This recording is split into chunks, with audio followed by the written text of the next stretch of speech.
Hello there. The petition calling on the UK government to revoke Article 50 is now at over 1 million signatures and rising fast. But should Brexiteers be worried?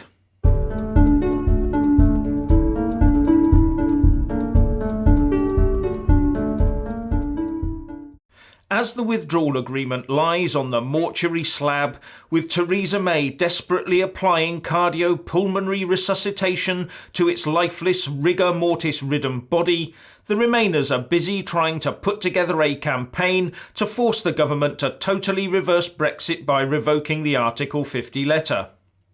And part of this is a petition on the government website that, in between site crashes under the strain, has just passed the 1 million signature mark. But as Guido Fawkes points out on his Order blog, foreign actors appear to have hijacked the petition with loads of fake signatures. Now, we all know that Remainers are extremely hot on demanding that even the sniff of wrongdoing in these matters should nullify the vote. So I await the official call by the Revoke campaign to declare their own petition null and void. But I won't be holding my breath. And when questioned about this poll in the House of Commons, the Leader of the House, Andrea Leadsom, amusingly said that if it got over 17.4 million signatures, it might warrant a look. At the moment, though, revoking Article 50 is not on the government radar, with both the PM and the Brexit Secretary having stated yesterday that there was no intention to do so. But when, and after Theresa May's speech to the nation last night, it will be when the PM's deal falls flat on its face, either on Monday or Tuesday next week, that's if the Speaker actually allows it to be put to the House, when her deal fails, and if the EU also says no to an Article 50 extension, then the calls for her to revoke the Article 50 letter will increase markedly in the decibel level. But by that stage we could be into Wednesday with just 2 days to go to Brexit Day. So even if MPs voted overwhelmingly to revoke the Article 50 letter, what could they do? As they found out, their vote alone is not enough to shift statute law. Now they would be faced with two problems. This stems from the need to legally revoke the letter and stop Brexit under both UK law and EU law.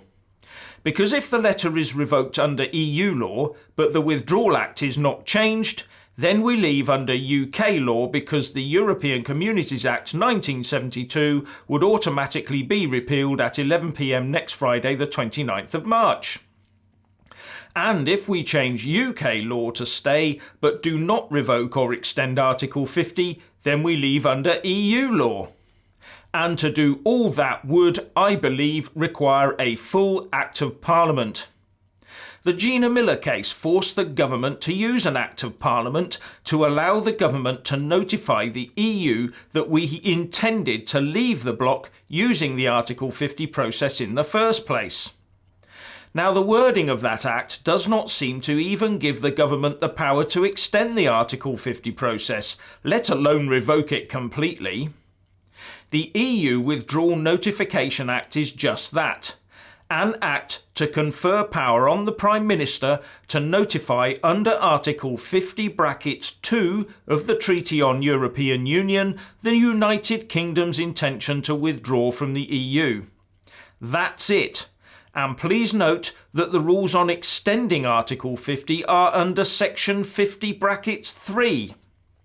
So presumably it would take a similar act to reverse that.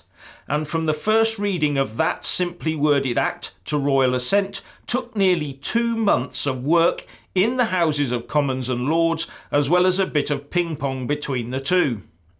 But it wouldn't be that simple to revoke, as the bill would also have to be worded in such a manner as to amend the date on the Withdrawal Act 2018. Or would it repeal the Act entirely? And what about the Acts of Parliament that the Withdrawal Act 2018 itself repealed, like the European Parliamentary Elections Act 2002, which dictates how the UK holds EU elections and where MEPs stand and how many, etc., And by the way, if this is not replaced with a new act to allow MEP elections to be called by mid-April, then we won't have the time to hold them this year if needed. And this could prove to be a stopper for extending Article 50 anyway.